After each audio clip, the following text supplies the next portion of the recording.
So ordered. Thank you. Representative Ching. Thank you, Mr. Speaker. I rise in opposition to Senate Bill, this Senate Bill 1458, Senate Draft 2, House Draft 3. Please proceed in opposition. Mr. Speaker, I rise in opposition to this bill, which creates a pilot program for medical marijuana. First of all, I believe that passing this bill is unwarranted, it's premature, and the fact is that the federal law has not changed and the selling and use of marijuana is still illegal. The Department of Public Safety testified that a white paper written about the subject stated that clearly policies and procedures are being developed to address the issues of access, distribution, and security with regard to the medical use of marijuana. However, these policies and procedures appear to be in a very early stage of development and do not as yet provide an established model with a proven ability to successfully address these issues.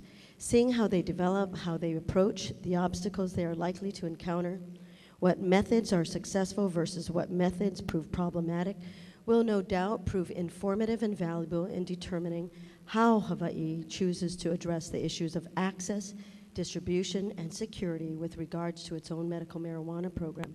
Mr. Speaker, this tells me that this is premature. And in addition to this, the Department of Public Safety noted that storefront marijuana businesses are prey for criminals and create easily identifiable victims. The people growing marijuana are employing illegal means to protect their valuable cash crop, and others distributing marijuana to the businesses are perfect targets for thieves and robbers. They are being assaulted, robbed, and murdered. Those buying and using medical marijuana are also being victimized. Public Safety also asked, why are we doing this? Is it for compassion? If it is, then why such a high fee? If it is to raise revenue for the state of Hawaii, then it should be noted that the additional revenue would not even come close to offsetting the additional costs associated with increased use. The two legal substances which already highly taxed prove this point. Taxes on alcohol account for $14.5 billion in revenue, but alcohol abuse costs us $185 billion. In the case of tobacco, taxes account for $25 billion, but the cost to society is $200 billion. In sum, Mr. Speaker, Hawaii is a beautiful, a healthy place to live. So why do we want to jeopardize that reputation, that branding and tourism by becoming known as a drug capital? Hawaii is already ranked 5th in the nation for meth use, and that is the sad reality. Mr. Speaker, 30% of our high school seniors have admitted to trying marijuana. These compassion centers will make it even easier to get. And in the Public Safety's testimony, they noted that a white paper by California Police Chiefs Association said that the problems with these dispensaries were sales to minors, loitering, an increase in crime, increase in foot traffic, etc. Do we really want this for Hawaii, or do we want a better, healthier Hawaii full of vitality? For these reasons, I respectfully oppose this measure.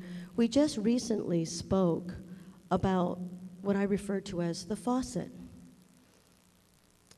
There are so many better ways to be healthy, so many better ways to be healthy in our mind, in our body. You know, let's not forget, one of the greatest nations ever, you know, at the time that was powerful, was brought down by opium. China was brought down by opium. At that time, it was the oldest, most extensive, was brought down. You know, do we need this? I mean, do we really want that kind of reputation? We don't need it. Got other things that are healthy.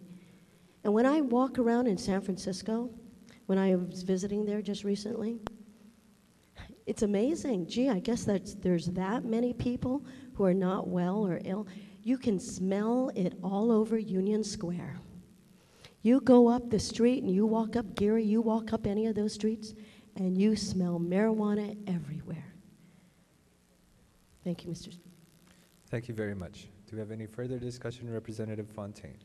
Yes, Mr. Speaker. I rise in opposition as well, and in the interest of time, I'll have the words of the previous speaker entered as my own, but I would also add that law enforcement across the state is against this measure, and I also worry about the unintended consequences of going down this slippery slope, what we are actually going to create in our state. and the kind of environment that we were going to be in if we start allowing more and more of these kinds of dispensaries to show up. Thank you. Thank you very much.